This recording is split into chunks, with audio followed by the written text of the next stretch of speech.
Laudetur Jesus Christus, semper laudetur. Fratelli e sorelle, oggi parleremo dei sacramentali, cioè dell'acqua benedetta, dell'olio benedetto, del sale benedetto. I sacramentali nella Chiesa Cattolica sono atti di culto simile, per lo più o strettamente connessi ai sacramenti. A differenza di questi ultimi, che provengono da un ordine divino, i sacramentali sono istituiti dalla sede apostolica al fine di ottenere benefici spirituali. Pertanto, i sacramenti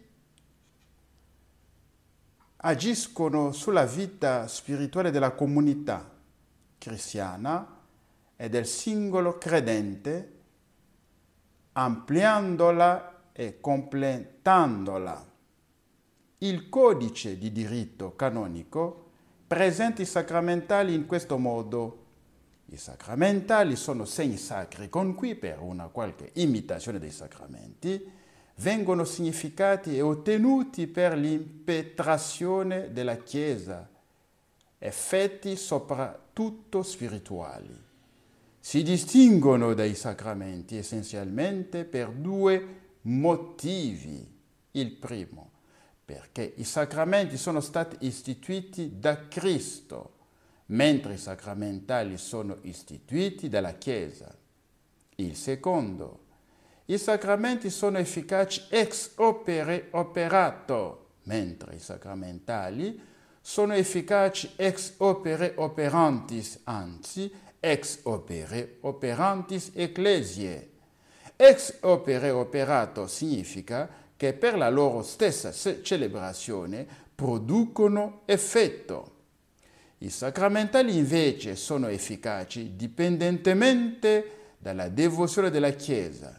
L'intercessione della Chiesa è particolarmente potente, sebbene non sia infallibile, come quella dei sacramenti.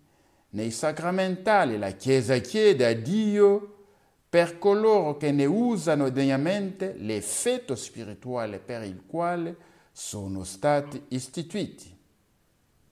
I sacramentali si distinguono in due classi, esorcismi e benedizioni. Gli esorcismi consistono nell'imposizione delle mani e nella recita di alcune preghiere allo scopo di espellere il demonio da coloro che ne sono posseduti. Le benedizioni, che sono una effusione di doni celesti, si distinguono in benedizioni costitutive e invocative. Le benedizioni costitutive si applicano agli uomini e anche agli oggetti, ad esempio i calici, allo scopo di consacrarli, e cioè di destinarli esclusivamente al culto di Dio. Le benedizioni invocative vengono date agli uomini per ottenere qualche beneficio divino. Vengono date anche alle cose affinché il loro uso giovi alla salute dell'anima e del corpo. Ad esempio, è un sacramentale la benedizione della mensa. Sono sacramentali anche gli oggetti che vengono benedetti, come il crocifisso, la corona del Santo Rosario, le medaglie. A questo proposito, il domenicano Sertilange scrive: gli effetti che da essi si attendono sono quelli che richiedono la vita cristiana. Primo, la purificazione dell'anima. Secondo, la soddisfazione della giustizia per le nostre colpe. Terzo, l'espulsione degli spiriti maligni. Quarto, il sollievo delle nostre pene se il nostro Padre Celeste lo trova opportuno. Quinto, l'allontanamento dei flagelli sotto le stesse condizioni. Sesto, la libertà interiore dei figli di Dio. Tali sono quelli che registra la teologia.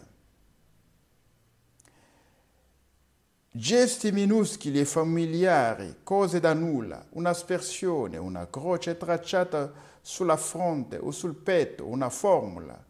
Queste cose, entrando nella grande corrente religiosa, diventano efficaci e lo diventano a cagione della nostra costituzione psicologica, della quale il sensibile ha tanta parte.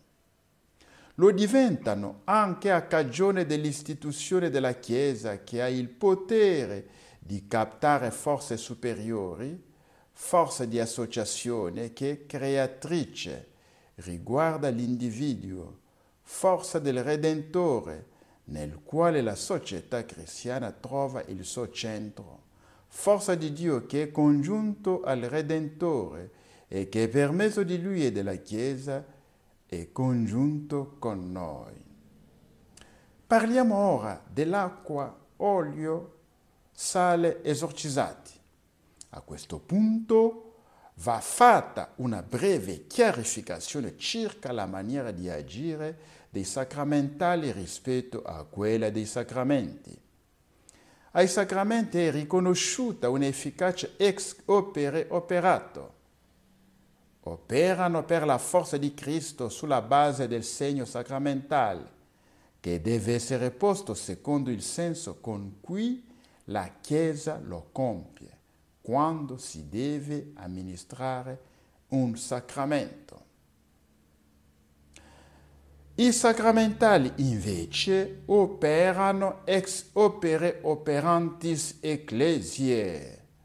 Sono quindi efficaci per la forza della Chiesa che prega, ma quando prega, essa non lo fa se non rivolgendosi al Padre mediante il Figlio nello Spirito Santo.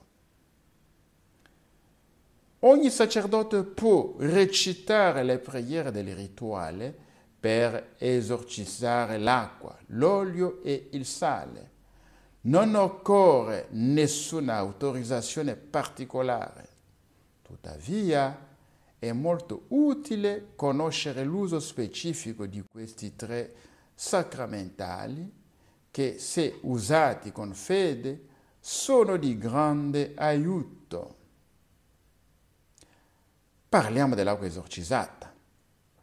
L'uso dell'acqua benedetta ci rimanda subito all'aspersione battesimale.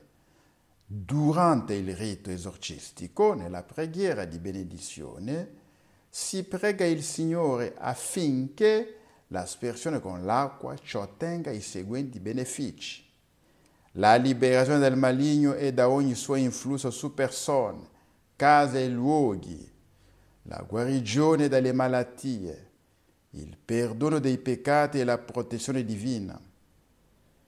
Per quanto riguarda il sale esorcizzato, il sacerdote esorcista può anche aggiungere un po' di sale esorcizzato all'interno dell'acqua benedetta esorcizzata.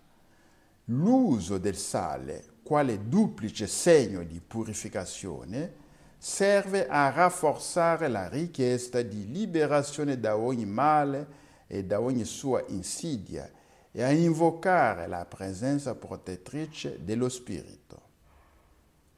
L'olio esorcizzato. Anche l'olio esorcizzato è un sacramentale della Chiesa cattolica. L'olio esorcizzato serve a porre in fuga la potenza dei demoni e a difendere dai loro assalti. Una sua proprietà specifica, però, è quella di separare dal corpo le avversità, nel caso di persone che hanno subito fatture in seguito all'ingestione di qualche cibo malefico, l'olio, come pure il fare bere acqua benedetta, si rivela molto efficace nel fare espellere la fonte del maleficio. Che cosa si espelle? A volte saliva schiumosa e granulosa, altre volte pezzi di vetro, chiodi, fili di corda annodati, fili di ferro arrotolati, fili di cotone, grumi di sangue.